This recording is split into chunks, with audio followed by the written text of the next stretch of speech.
All right, guys, today we have a fantastic one. This thing is going to blow your mind. We got a 2006 Chevy Corvette, 6-liter, intermittently shuts off, no codes in it. Let's get into it. So this car came in and it intermittently shuts off. It'll do it here in the bay.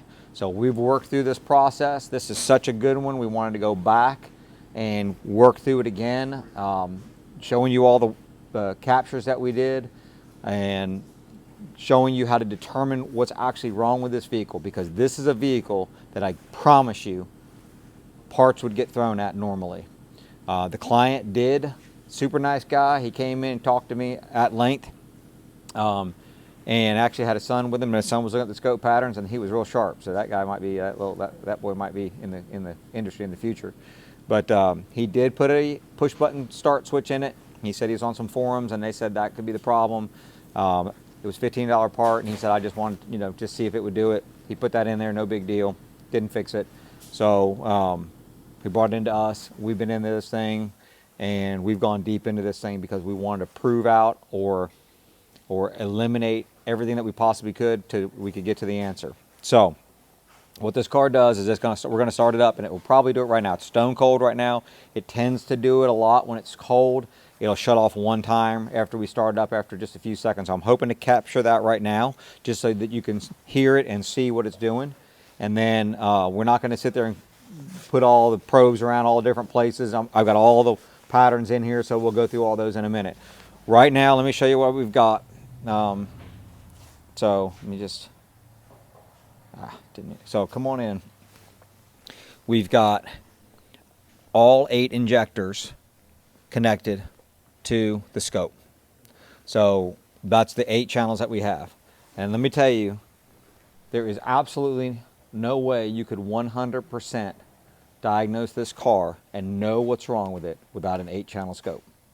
So this right here shows you why you need one, because I'm going to show you what this thing does, and then once we see what it does, I'm going to be able to tell you what happened, and then we're going to determine what caused that to happen. So let's go ahead. Here's what I've got. I've got the scope set up. I'm going to do a fast capture, but I'm going to do the fast capture actually a little bit more than that. I want as much data as possible here. So we're gonna do that. Let's see if I can.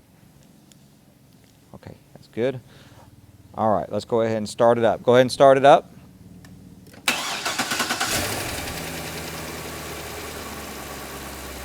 Hopefully this thing will prove me right or not, because normally it would have shut off by now. Usually on the first start, this thing shuts off pretty quickly. All right. Well, we'll let it run.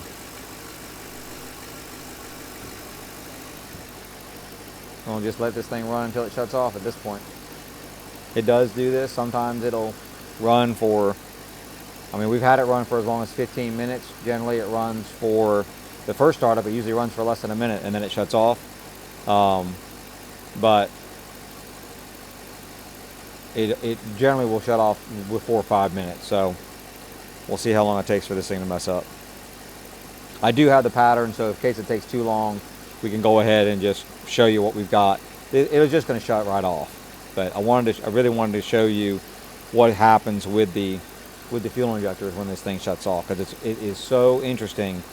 And on an 8-cylinder, you would need this 8-channel scope to be able to determine what happened. If you had a 4-cylinder, you could use a 4-channel scope. But if you had a 4-cylinder and it did this, you could capture almost all the signals that you needed all in one swipe and have the answer really, really quickly. But in this case, we had to move these leads around. And there it went. We had to move these leads around because we have 8 channels. We have 8 fuel injectors. All right. I normally would save this right off the bat, but this has been saved. I've got plenty of captures here. So we can see here, this is all the fuel injectors firing, and everything here is normal, okay? And then we see something happened right there. So let me zoom in on that. So, all right. So we can see we were firing normal. If I take and move that back a little bit, you could sit here and slow the video down, and you could go, yellow, red, green, blue, blah, blah, blah, all the way through, and it's going to do the same thing over and over again. All 8 of them are going to fire in sequence every single time until right there.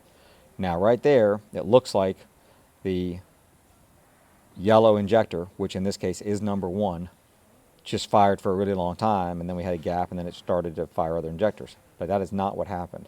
Let me turn off number 1. Right on top of number 1, or right under number 1, is number, well, whatever the next in the firing order is. I think it's 8. But all of these fuel injectors fired. You see right here, just watch it right here. All of these fuel injectors fired at exactly the same time. Every single one of them. So, what does that tell you right off the bat? Right now, we know that that engine computer reset. Something reset. There's a clock in the engine computer. And something reset that clock. And when that clock reset, the computer didn't know where it was anymore. And so what it did was it basically started over. It fired all the injectors. It just said, okay, I don't know where I'm at in time. I don't know where the engine is. It literally, the clock, the ticking clock in its brain just went out of whack. And he said, I don't know what's going on, and it just fired them all.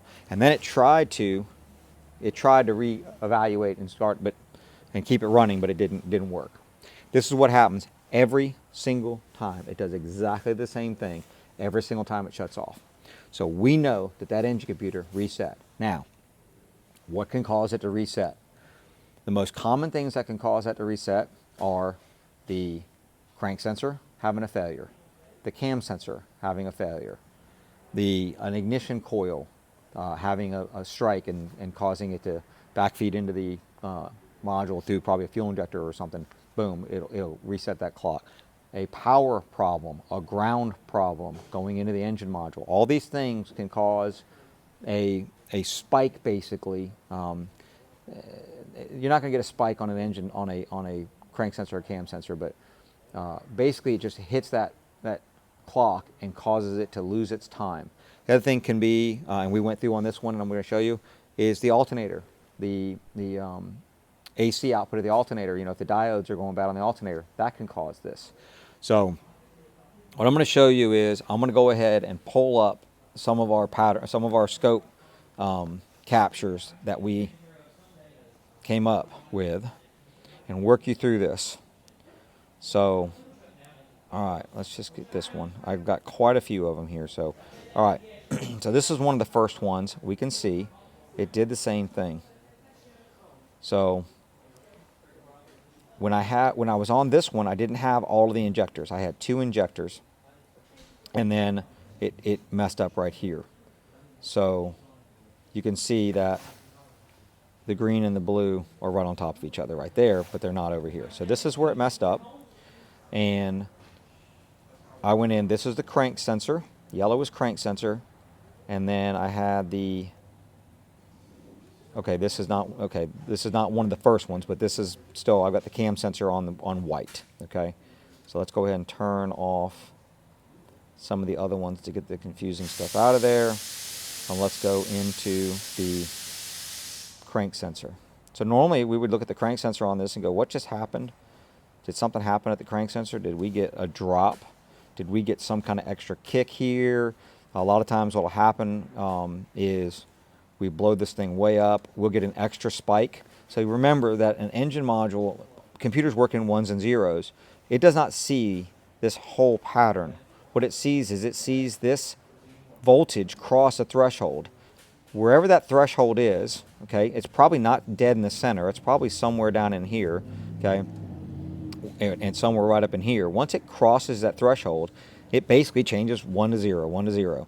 And I know there's some computer guys out there going to say it's way more complicated than that, but that's just how it works in my brain.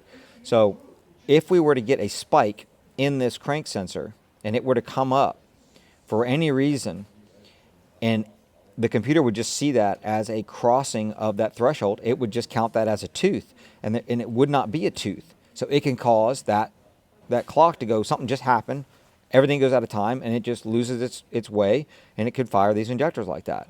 So in this case, that did not happen. We've gone through tons of these crank sensor patterns, And I'm going to show you a really, really good way of doing this with the e-scope. This is something that is a powerful, powerful tool in the e-scope. So we're looking at this thing, and with our eyes, we're trying to find something out. And we've got a clock that's just getting hit. I mean, it's literally like, bam, it's just getting hit. So we need to know if something happened on that crank sensor, and we normally would just scroll through here and look. And we would do the same thing on the cam sensor. We would go in, and we would blow that up, and we would look for a problem in the cam sensor pattern. Okay, and we would scroll through that, and we would look. And that's still something that we're going to do, and that we have done on here. Don't worry about that little guy. That's not a problem. This is how you need to determine if something, this is actually where it was already shut off there. That was already shut off. So we're going back here to look, and we don't see anything. Okay, so let me show you with the fast capture on the e-scope. It's getting a lot of data. It's pulling in a lot of data points on this. So I'm going to load one that we did specifically to look at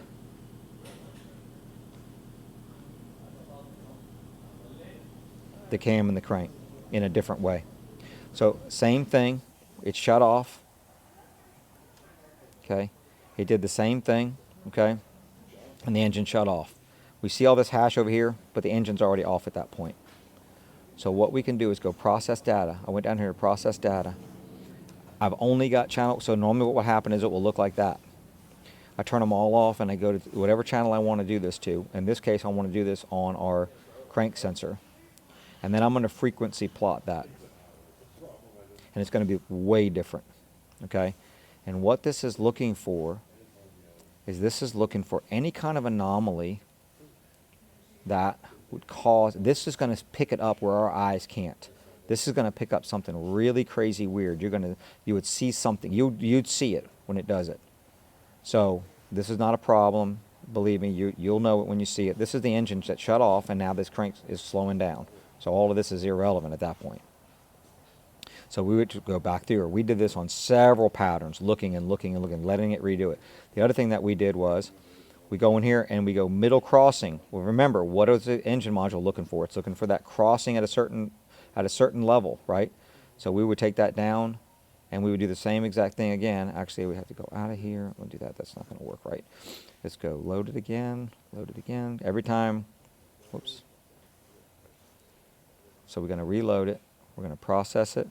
We're going to take that to 1. Same channel. Frequency it again. Here's the same thing again. And we are looking for a problem. This is after it shut off, so that's not a problem. Again, we're just looking, looking, looking. Okay, again, this is after it shut off, so not a problem. So let's go back out. Sorry, reload this again. I want to zoom in. Actually, I'm going to put cursors up. See if we can't. Let me do this. This is such an interesting one. All right, this is where it messed up. So let's get our cursors. Put our cursors in here. I'm just going to give that kind of time frame.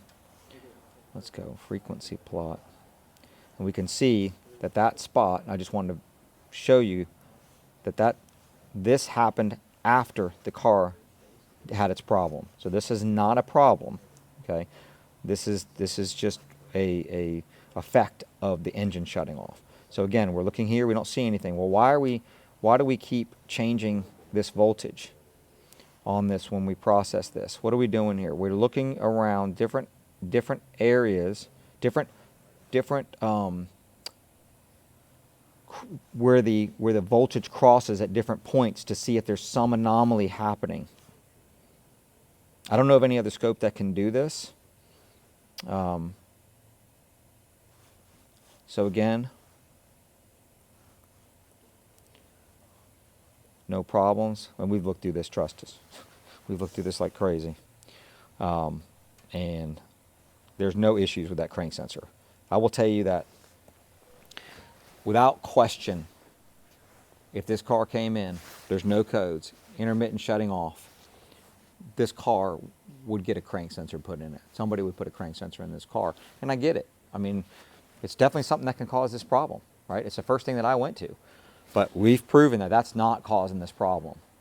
So after we did that, and we proved that out, we went to the cam sensor. So again, we did the same exact thing, but we did it on the cam sensor.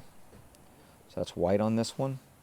So we're going to go in, we're going to process, we're going to turn that one off, we're going to turn that one on, we'll just leave it at 3. It's the same exact thing. So now we're looking at the cam sensor, which is going to look different. That's okay. We know what we're looking for, right? So as you can see, that one looks a lot different. But again, you would see. Now, I will tell you that we did question, and this one's not quite as bad right here. But some of these, when we looked at them, you see these little, almost look like pyramid steps. Some of these were different on one side than on the other, just slightly. And it's not really happening on this one. It's a little bit there. Let's see if I can't show you. So you see how that one is a little higher than that one. Okay, so look at this one. Definitely that one's higher than that one. Okay, so we questioned that. We said, okay, could that be a problem? Is that enough? I mean, that is so minute, but could that be an issue? So how do we prove that out? How do we eliminate the cam sensor as an issue? We think possibly this could cause it, but we don't know what the engineer has designed in here, and this is not such a huge anomaly that we could say, yeah, that's it. So what we did was, with the help of Bernie at ATS, he looked at this and he said he wanted us to go to the cam sensor, start the car up, have it running, and then ground the cam sensor signal. So what we're doing there is we're taking the cam sensor signal out. It needs the cam sensor signal really to start up. It will start up without the cam sensor, but it's going to guess where to fire everything. But we just start it up. We have a back probe in the signal side. We're not going to damage anything, and we ground that. And that just takes the cam sensor signal is no longer getting processed by the engine computer. It's off the board at this point. If it did not shut off, then we know we got an issue with the cam sensor. Not the cam sensor per se. It could be the cam sensor. It could be something on the ring. Could be magnetized. There are lots of things that could cause it. But we would know we're going, okay, we've lasered in on something with the cam sensor. In this case, when we back probed it and we grounded it and we let it run, it still shut off. So at that point, we know this is not a problem for this, and we moved on. Not the cam sensor. It's 100% not the cam sensor. So now we know it's not the crank sensor and it's not the cam sensor. So now what do we look at? Well, we need to look at powers and grounds into the engine module, because those things, if they get hit, can cause the same problem. So we went in, and again, we did fast capture. Sorry, we got to find it here. We did fast capture on our powers and grounds so that we could be sure that we get any little tiny anomaly that would have happened. So again, where did it mess up? It messed up right here. We can see this is where it happened. Okay, let's turn off our crank. You can see that we've moved the cam sensor to something else at this point. I'm going to show you something really cool on this scope too in a second about this injector. So, all right, here's our powers. Here's white and purple, okay? White, purple, and white, purple, and brown on this one, okay? There's a ignition, a couple of ignitions, I think, and a battery. So that's these. We can go in, and we can, you know what, let's do this. just so everybody, let's go ahead and get the cursors up so we know where it happened. Happened in there because we're going to blow this thing way up and we want to make sure that we're on the right thing, in the right area. So let's zoom in. And we don't see any dropouts, anything weird happen in the power at all. They all look fantastic. So there's no issues there whatsoever. So it's not on the power side. And we go down and we look at the ground side. And there's no issue on the ground side. There's one ground wire on this module and there's no issue on it either. That's 2/10. It's just sitting there floating back and forth. That's not an issue at all. I want you to look at something that's really, really interesting on this. This is why I love this scope. Do you notice how it popped up right here? It popped up right there. So we can see that this is, every time an injector fires, at the bottom of the injector, you're going to get this little ramp. All right. This is, if you put an amp clamp on that injector and you put the amperage waveform underneath the injector, it's going to, this is exactly what it's going to look like. Is that amp clamp, the ramp that it makes is going to be exactly this. So that just shows you the amperage, and you can actually find problems with injectors by being able to blow up into this thing without having an amp clamp on them. But let's not, I'm not going there on this one. Let's go back in and notice how when this injector fired, what happened to the ground? The ground stayed steady the whole way. Let's go over. And we're blown way up in here, guys. We are way in, okay? So don't worry about all this. What happened to that ground right here? Do we see that ground raised a little bit? Why did that ground raise? Wow, that's hard to say. Why did the ground raise just a little bit? It's not enough to be a problem, but it did raise. Why did that happen? That happened because all 8 fuel injectors fired at one time. We fired 8 high draw solenoids at one time. So of course that ground is loaded when that happened, and it just popped it up just a little bit. If you have, because this scope is so good, this 16-bit resolution, we can see that on the ground, right? So as we were going through different patterns, I was able to get just one fuel injector and still know where exactly it happened and know that it happened because I could just look at the bottom of it and know that that raised up. I know it happened right there. So that's one of the things about this scope that I really, really love. So, all right, so we know what's happening. We know it's not on the power. We know it's not on the ground. We know it's not a fuel injector. Those didn't do anything weird. They didn't spike. They didn't do anything. We looked at all the fuel injector patterns. None of the coils are causing an issue because we looked at the injector patterns to see if there's any spike down. We also amp clamped around each coil circuit. I think we've got that. I know we have it, just a matter of finding it. There's a lot of patterns here. Let's see if we can't find one. Might be it here. Let's see. Nope, I think that's another. Oh, yep. So this was our when I went around the, again, we see where it happened. Okay. And this is our amp clamp around our ignition coils. And we blew that up. We went in and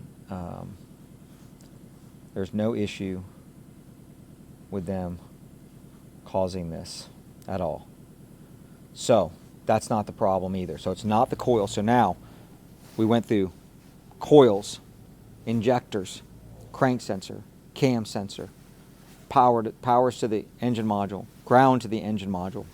All of them have been proven to not be the problem. They are good. We know that. There's no question. What's left? What else do we have that can go in there? Well, you heard me say something about AC ripple, right? So let's look at that.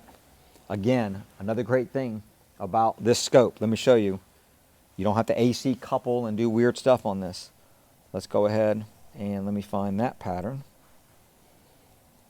So here's the thing about doing an AC ripple. So what we're looking at, we're testing the diodes in the alternator when we do this, okay? So we're just going to check that diodes in the alternator. In order to do that, we need to be at the battery lug on the alternator. You can see I've got the cover off of that. Because what we have to do is take our probe and put an alligator clip on it and put it right on the alternator. You cannot do this test at the battery. The battery will act like a sponge, and it will possibly give you a false reading. So we did this at the battery, and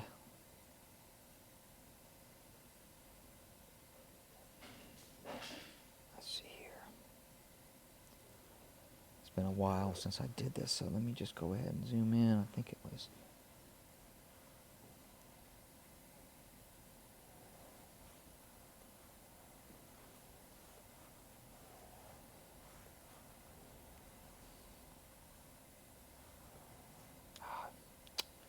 no, sorry guys.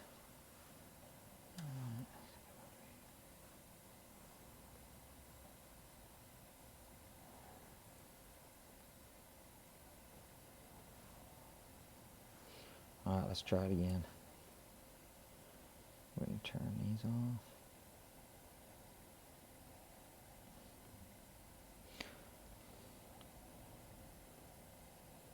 And then we're going to blow that up. So by doing it, we can do this here. Now we're at charging system voltage here. So now we're getting zoomed in really, really tight here. Okay. And what we're looking for is not these spikes like this, but as we get in closer, you can see you start getting the McDonald's arches. And what we're looking for, this is basically the diodes cutting off. Okay? So when you get a bad one, this thing will spike way down, and it will be way down. It's not going to be a little bit. It's not going to be like these guys. It's going to go like that guy. But that guy only went to 14.1. I mean, that looks like a big one, but it's not. This thing would go all the way down. I mean, it would be a huge one, okay? So, and it would be really consistent, right? Because as we've got the diodes, every third one would do this, right? If this was a constant, if this was a problem in the alternator. And you would see this fairly regularly, if not real regularly. So this is what we're looking at with the diodes. We're going, okay, are these things good? We got the McDonald's arches, are these good? We got this little spike every once in a while, but it's not causing the issue. It's not big enough to cause an issue. So we've proven out that alternator is not the problem. We've proven out crank sensor, cam sensors, powers, grounds, coils, injectors. We've proven everything's good, right? We've done every single bit of this. As far as powers and grounds, we're done at the engine module. Engine module is underneath the fender here in the wheel well. So the crank sensor, the cam sensor, the powers, and the grounds were all done at the module. So you definitely want to do that because you want to know the wiring and everything is good. All that's been proven out. So I will tell you that a lot of people be like, you know, they've been writing a comment for the last 2 minutes. Now, put an engine computer in it, put an engine computer in it, put an engine computer in it. Okay, great. But if it doesn't fix it, then what? Right? I mean, that's a good, we see a lot of computers get put in cars and it doesn't fix the problem, and then all of a sudden we got to figure out what's going on with it, you know? So the car comes in here, it's like, oh, we put a computer in it, didn't fix the problem. I don't know if y'all saw the video on the Jeep that we had in here. I mean, it had all kind of parts put on it, including the engine module. Ended up being a wiring problem. So, you know, we don't like to just throw engine computers or any computer in any car. So, and the other thing is, I'm a very big believer that computers seem to always be damaged by something else. I have a different way of saying it, but can't say it on YouTube. But there's you know, they're taken out by something else. Normally, what we see are battery issues, alternator issues, right? Battery goes dead. I mean, these cars are generally fun cars, so they do sit a lot. Battery goes dead, somebody jump starts it, causes an issue. Putting the battery in incorrectly. I mean, even if you jump start one properly, you can create an issue. So I'm a firm believer that something usually causes it. Now, I talked to this client pretty extensively, and he did have a battery issue with this car about a year or so ago, but he doesn't put a lot of miles on it. So we think that may have been part of the problem. So we know what the problem is. I hope you've guessed it by now. It is the engine control module. So we're going to get an engine control module. We're going to get it put in this car. We're going to program it, and then we're going to prove this thing out. We're going to lead the scope on the injectors. We're going to let it run, and like I say, this thing has never run more than about 15 minutes. It always cuts off before 15 minutes. So once we get that in here, I think we're going to do that tomorrow. We'll get that put together. If we get the engine computer in here, get it mounted up in, get it programmed, and then we're going to let it run. We are going to film this when we get it done and show you guys that it's running, and maybe we do a time lapse or something on that. I don't know if we're that good with video yet, but we'll see. But we're definitely going to show you guys that this thing is fixed. My cameraman is giving me a really funny look, like not good enough for you on video. I'm just saying, you could put, I don't know if we're going to prop it up for 30 minutes. Anyway. Can y'all shout me out or something? I mean, shout out my special boy over here. That's my son there on the camera, so give him a shout out. I know he can do it, but I didn't know if you wanted to set up a camera sitting there staring at the car running. Anyway, you guys give a comment down below, give a shout out to the camera guy. So we're going to do that. We're going to prove this thing out. You know, here's the takeaway on this though. Before we even get the engine module in this thing, how could we do this without a scope to prove this stuff out? How could we know that this is going to fix it? This is going to fix this car, right? So how can we know that without a scope? Sure, a lot of people are like, oh, I just know this needs to go bad. I put engine computers in them all the time. I get it. That works, you know, and some people were like, you know, yeah, you know, I've done so many of them that I put them in there and it's fine. But what happens when it doesn't? Who pays for the engine computer, right? Who covers that, you know? So, I mean, that could be a potentially big hit on some vehicles. So this is the only way to do it and know that you know the problem. So we're going to get this thing in, and then for you guys it's going to be just a couple seconds. For us it's going to be a day, but we'll get back in here and we'll show you the finished product. All right, we're back. So we've got the new used module in it. We were able to put a used one in this. The original one was installed in the vehicle. We were able to hook up TechLine Connect, which is just GM's programming software, with the old module in it, and then swap it when it tells us to swap, and it put the new module in, no problem, programmed it. I want to say these things fit a lot of different vehicles because I think I put the new module in it first and scanned it. It was out of a Silverado or something. So these things clearly can be crossed over quite a bit.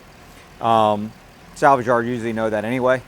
But anyway, was able to program it in, relearned the security system for it, and then relearned the crankshaft variation and reset the oil service interval to the right interval.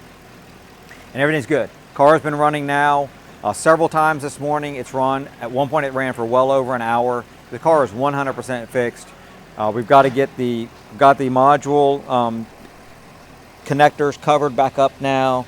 Got everything wire tied back into place as they're supposed to be. So everything's sealed up here good. We've got to put the shielding back in place.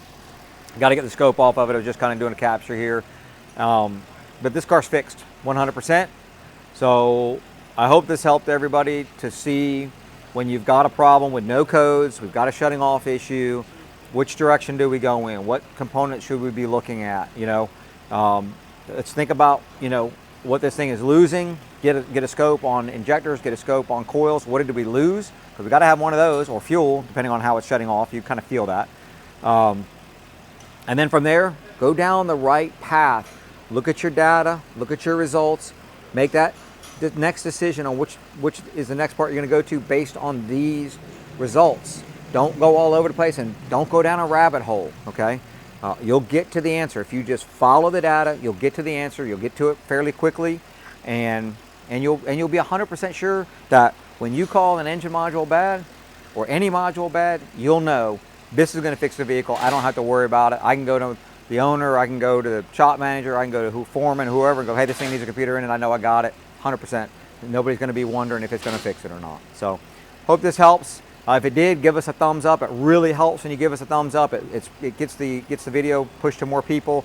Hit that subscribe button, hit that notification bell. We really appreciate everybody, and we'll see you in the next one.